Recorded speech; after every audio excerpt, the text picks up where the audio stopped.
40.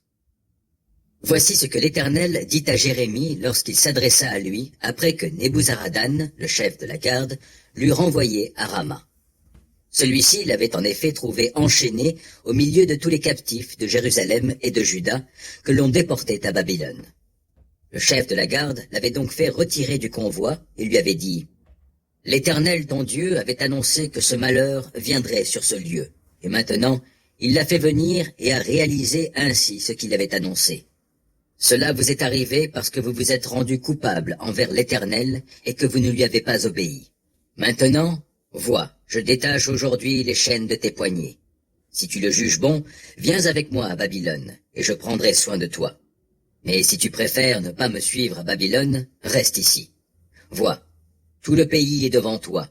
Va où bon te semblera et où il te conviendra d'aller. » Comme Jérémie hésitait à répondre, Nebuzaradan lui dit « Retourne auprès de Guédalia, fils d'Ahikam, et petit-fils de Shaphan, à qui le roi de Babylone a confié la responsabilité des villes de Juda, et demeure avec lui au milieu du peuple, ou bien va où bon te semblera. » Puis le chef de la garde lui donna des vivres, lui offrit un présent et prit congé de lui.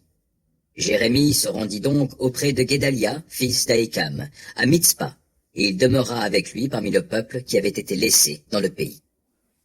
Lorsque tous les chefs de l'armée qui s'étaient dispersés dans la campagne et leurs hommes apprirent que le roi de Babylone avait nommé Guédalia, fils d'Ahikam, comme gouverneur du pays, et qu'il lui avait confié les hommes, les femmes et les enfants, et les gens pauvres du pays qui n'avaient pas été déportés à Babylone, ils allèrent trouver Guédalia à Mitzpa.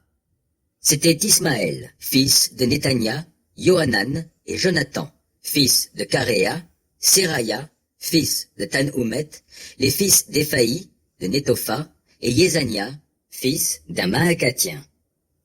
Ils vinrent, accompagnés de leurs hommes. Guédalia, fils d'Ahikam, petit-fils de Shaphan, leur déclara avec serment, à eux et à leurs hommes. Vous n'avez rien à craindre en vous soumettant aux Chaldéens. Installez-vous dans le pays, soumettez-vous au roi de Babylone, et tout ira bien pour vous. Moi, je vais m'installer à Mitzpa pour vous représenter auprès des Chaldéens lorsqu'ils viendront nous trouver. Mais vous autres, faites les récoltes de vin, des fruits d'été et d'huile, et faites-en provision. Installez-vous dans les villes que vous occupez. Tous les autres Judéens, qui s'étaient réfugiés dans le pays de Moab, chez les Ammonites, en Édom et dans tous les autres pays d'alentour, apprirent aussi que le roi de Babylone avait laissé un reste de la population dans le territoire de Juda, et qu'il avait établi sur eux comme gouverneur Guédalia, fils d'Ahikam et petit-fils de Shaphan. Alors tous les Judéens revinrent de tous les lieux où ils avaient été dispersés. Ils revinrent en Juda et se rendirent auprès de Guédalia à Mitzpa. Ils firent une abondante récolte de vin et des fruits d'été. Yohanan, fils de Karéa, et tous les chefs de l'armée qui se trouvaient dans la campagne vinrent trouver Guédalia à Mitzpa et lui dirent « Ne sais-tu donc pas que Baali, le roi des Ammonites, a chargé Ismaël, fils de Netania, de t'assassiner ?» Mais Guédalia, fils d'Ahikam, ne voulut pas les croire. Yohanan, fils de Karéa, dit même en secret à Guédalia à Mitzpa « Laisse-moi aller tuer Ismaël, fils de Netania. Personne ne le saura. Pourquoi le laisser t'assassiner? Pourquoi faudrait-il que tous les Juifs qui se sont regroupés autour de toi soient dispersés et que ce qui reste de Juda périsse ?»